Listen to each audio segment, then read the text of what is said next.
Good morning, students. Today we will start our second lesson, which is the last leaf.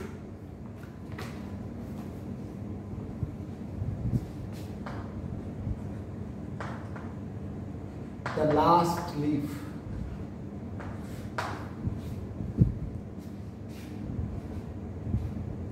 Written by William Sidney Porter.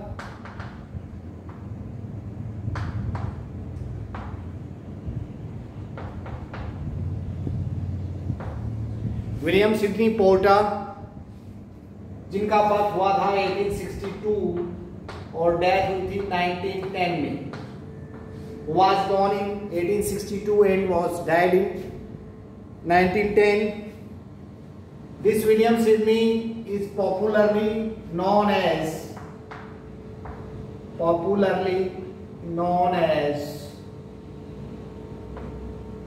O. Henry. O Henry के नाम से विख्यात हैं।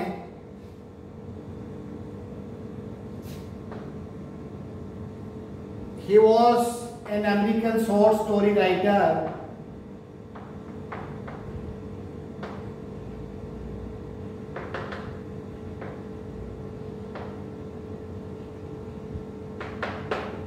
वह अमेरिकी लघु कथाएं लिखने वाला था।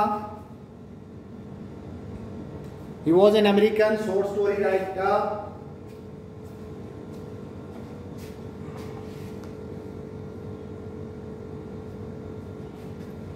इनका जन्म हुआ था ग्रीन्सबोरो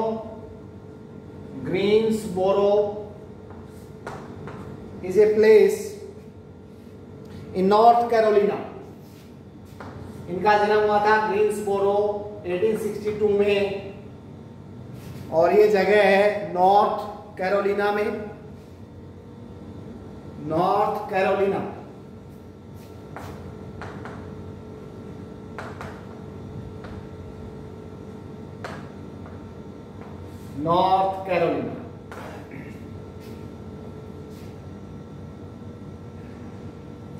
और 1906 में इन्होंने एक कलेक्शन पब्लिश किया था। इन 1906 he published a collection, एक ग्रंथ इन्होंने पब्लिश किया था, जिसको किस नाम से जानते हैं? The 4 million. इस कलेक्शन का नाम इन 1906 he published a collection called, इस कलेक्शन का नाम है द 4 मिलियन।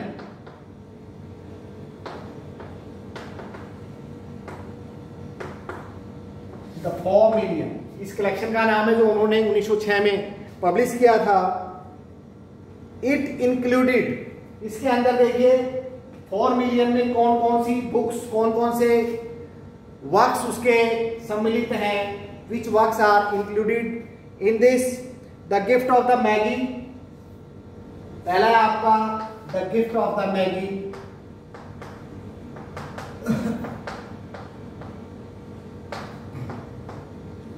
दूसरे का नाम है आपका द स्काईलाइट रूम। दूसरे का नाम है द स्काईलाइट रूम। और तीसरे का नाम है the green door. And fourth one is one of his land works, the ransom of Red Chief. चौथा इसका the ransom of Red chief.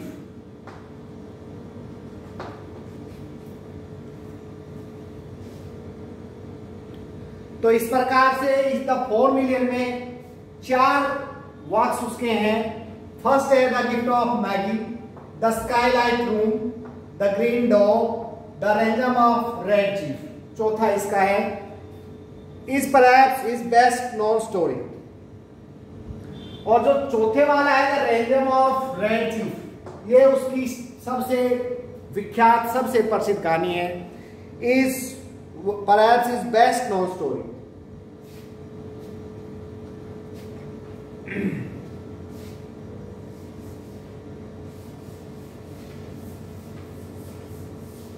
उसकी बेस्ट नॉन स्टोरी है the random of Red chief.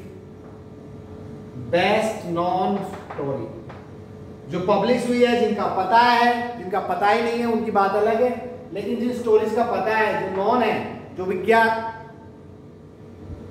है, उनमें से एक है बेस्ट नॉन स्टोरी। कौन सी है best non story? The random of Red chief.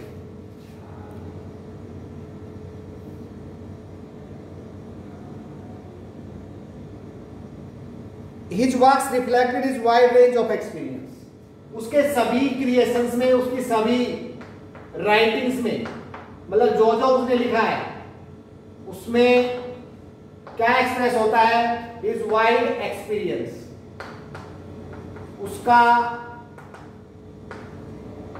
wide experience means different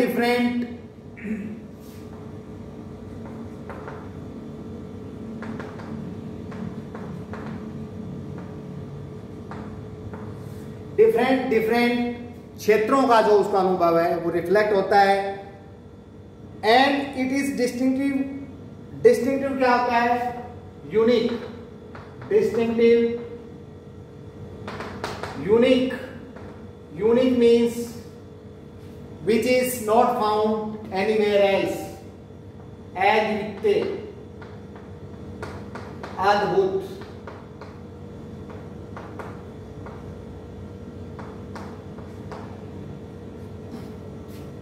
use of it, विट होता है बुद्धिमत्ता, विजडम।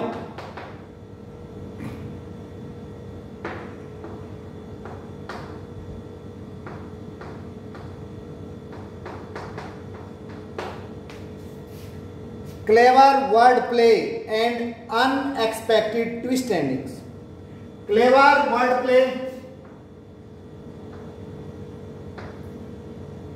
वर्ड प्ले क्या होता है? शब्दों की जादूगरी, शब्दों की जादूगरी, शब्दों की जादूगरी।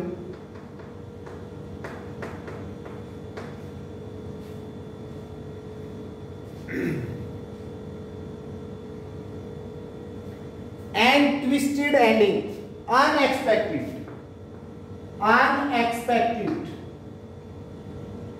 Unexpected twist endings. Twist means उलझी हुई और एंडिंग मीन्स समापन। अनएक्सपेक्टेड, जिसकी आप आशा नहीं कर सकते हैं।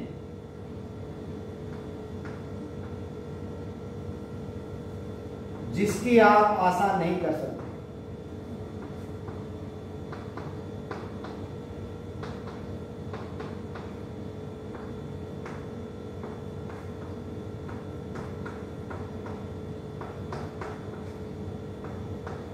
उलझी हुई, एंडिंग मीन्स समापन, एंडिंग मीन्स समापन।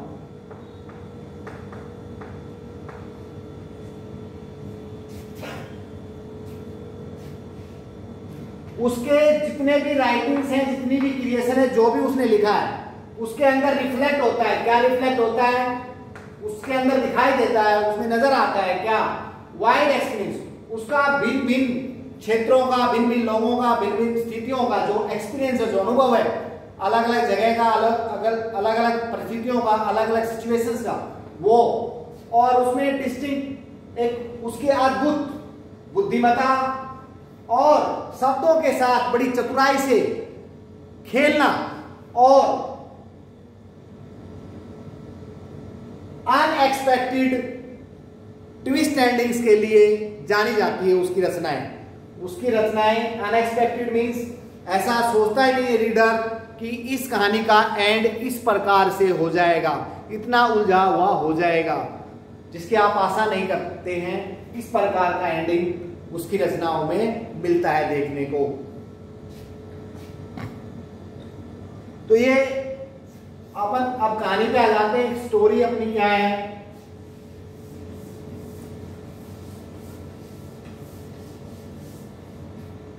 स्टोरी है आपकी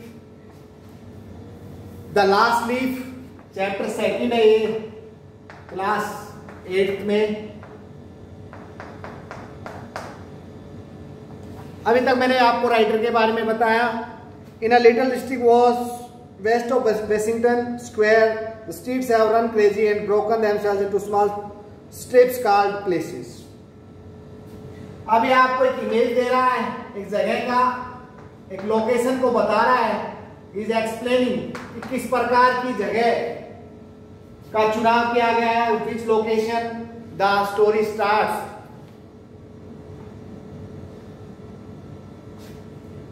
इन ए लिटिल डिस्ट्रिक्ट, छोटा सा डिस्ट्रिक्ट है, कहां पर है भाई?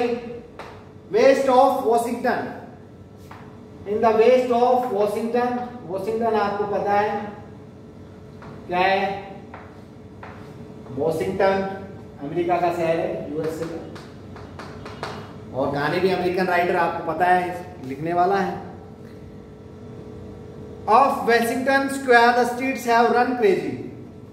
तो यहां पर क्या है? हैव रन क्रेजी का मतलब क्या है? बहुत भारी भीड़ भाड़ है।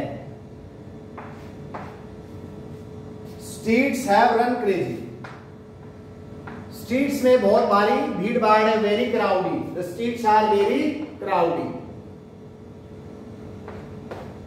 स्ट्रीट्स एक डिस्ट्रिक्ट है छोटा सा वेस्ट वॉशिंगटन में, जहां की स्ट्रीट्स बहुत भीड़ भाड़ बनी है, बहुत क्राउडी है, बहुत ज्यादा ट्रैफिक वहां और लोगों की भीड़ चलती है। रन क्रेजी, सारे दिन वहां भीड़ भाड़ बनी रहती है। And broken themselves into small strips called places. और इन गलियों ने अपने आप को, छोटी छोटी और गलियां इनसे निकल गई है। इन गलियों में से, मेन रास्तों में से, मेन गलियों में से, मेन स्ट्रीट्स में छोटी छोटी स्ट्रीप्स और निकल गई हैं। और इन स्ट्रीप्स को क्या बोलते हैं? छोटी गलियों क्या बोलते हैं? प्लेसेस। इस मुख्य गली से स्ट्रीट्स हैव रन क्रेजी, यहाँ सारी गलियां, सारे दिन भीड़ भड़ाका रहता है लोगों का, ट्रैफिक का, और इनमें से कुछ और गलियां निकल गई है। इन गलियों को क्या नाम दिया गया है? These are called places. These places make strange angles and curves. और ये प्लेसेस, ये जो मुख्य गली से निकली हुई गलियां, जिनको प्लेसेस बोलते हैं, they make different angles and different curves. इनमें भिन्न भिन्न एंगल बनते हैं। एंगल मतलब ये बिल्कुल सीधी नहीं है, ये बिल्कुल स्क्वायर नहीं है, इनमें भिन्न भिन्न कोण बनते हैं। जहां तहां चाहे ये मुड़ जाती है और जहां तहां ये घूम जाती हैं। ये गलियां जहां तहां जाती है, अनऑर्गेनाइज्ड है, means these are unorganised, not developed properly. These states or these tribes, these places are unorganized and are not developed properly. इनका डेवलपमेंट प्रॉपर नहीं है, are not developed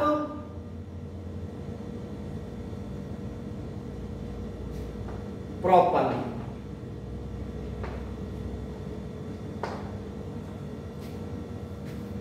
और इसी कारण से जहां तहां अलग अलग मोड़ ले लेती है और अलग से घूम जाती है, जहां तहां मुड़ जाती है और घूम जाती है। यही कारण है कि अनऑर्गेनाइज्ड है और डेवलपमेंट इनका प्रॉपर नहीं हुआ है।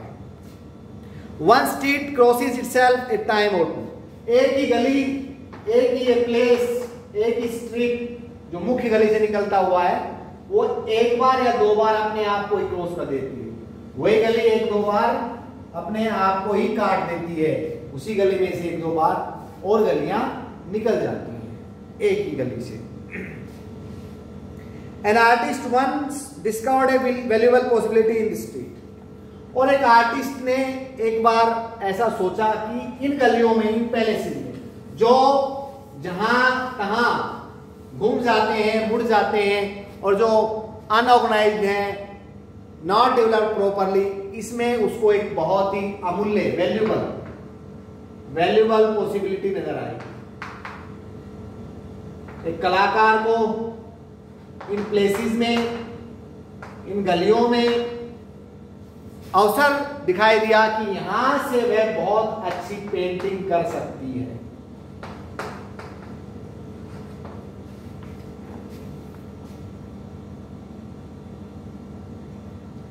Suppose a collector with a bill for paints, paper and canvas should, in traversing this route, suddenly meet himself coming back without a cent having been paid on account. Suppose a collector with a bill for paints. ऐसा लग रहा था जैसे collector means जो आदमी इकट्ठा करने वाला है, जो कलेक्ट करता है, और अब ये आर्टिस्ट है वो भी तो क्या है, कलेक्शन करता है किसका, वर्क ऑफ आर्ट। आर्टिस्ट भी क्या करता है, he also collects the work of arts। तो ऐसा लगता है suppose A collector with A bill for paints, एक आर्टिस्ट जिसके पास क्या है, paints, paper and canvas, should in traversing this route, in traversing this route, इस रूट से निकल रहा है, traversing travelling, in traversing this route, इस रूट से ट्रेवल कर रहा है। Suddenly meet himself coming back, और शीघ्र वह मिलता है without a cent having been paid on account. उसे एक अपॉर्चुनिटी नजर आ जाती है गलियों में, पेंट, पेपर और कैनवास होता है जिसके ऊपर कपड़ा जिसके ऊपर पेंटिंग की जाती है, उनके सब के साथ निकल रहा है एक आर्टिस्ट, और शीघ्र ही उसे नजर आता है कि यह वह जगह है जिसके अंदर वह अपनी पेंटिंग को, अपनी कलाकारी को और ज्यादा निखार सकता है बिना कुछ पे की। ये वो जगह थी, ये प्लेसेस, ये गलियां जहां पर वह अपनी कला को और निखार सकता था बिना कुछ दिए। So to quaint old Greenwich village the art people soon came prowling. So to quaint old Greenwich village, इसलिए क्वेंट मीन्स प्लेजेंट, इसलिए ग्रीनविच के गांव में, जो पुराना ग्रीनविच है उसके गांव में लोग आ रहे थे। The art people some came prowling, prowling means searching, artist लोग, कलाकार लोग ग्रीनविच के, ओल्ड ग्रीनविच विलेज, इस पुराने ग्रीनविच के गांव में आ रहे थे। इसकी सर्च में, कला की सर्च में, कि यहां पर कलाकारी को अच्छा एक्सपोजर मिल सकता है। Hunting for north windows and 18th century gables, किसके लिए आ रहे थे वो, किसको देखने के लिए, किसको बनाने के लिए, किसकी कलाकृतियां करने के लिए। Hunting for north Windows, north windows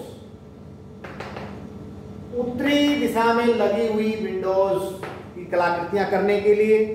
and 18th century gables, gables क्या होती है भाई, कैनोपीज, इस प्रकार की जो कैनोपीज विंडोज के ऊपर बनाई जाती है या मकान की बिल्कुल छत के ऊपर बनाई जाती है, शंकु के आकार में जो बनाई जाती है, तिकोनी। डच एटिक्स एंड लोरेंस, यहां पर तिकोने आकार की एक कलाकृतियां थी घरों के ऊपर या विंडोज पे, और डच लोगों ने जो एटिक्स बनाई थी उनके ऊपर भी इस प्रकार के कलाकृतियां थी। एंड लो रेंज, और यहाँ के रेंज भी बहुत लो थे। यही कारण था कलाकार लोगों को, एक तो कम रेंट वाले मकान थे और यहाँ पर पुरानी कलाकृतियां भी थी, ग्रीनविच के सुंदर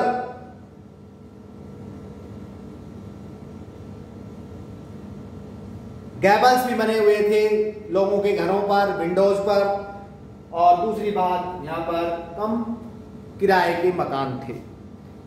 इसी कारण से बहुत सारी संख्या में कलाकार लोग यहाँ सर्च करते हुए आ गए थे। Then they imported some pewter mugs.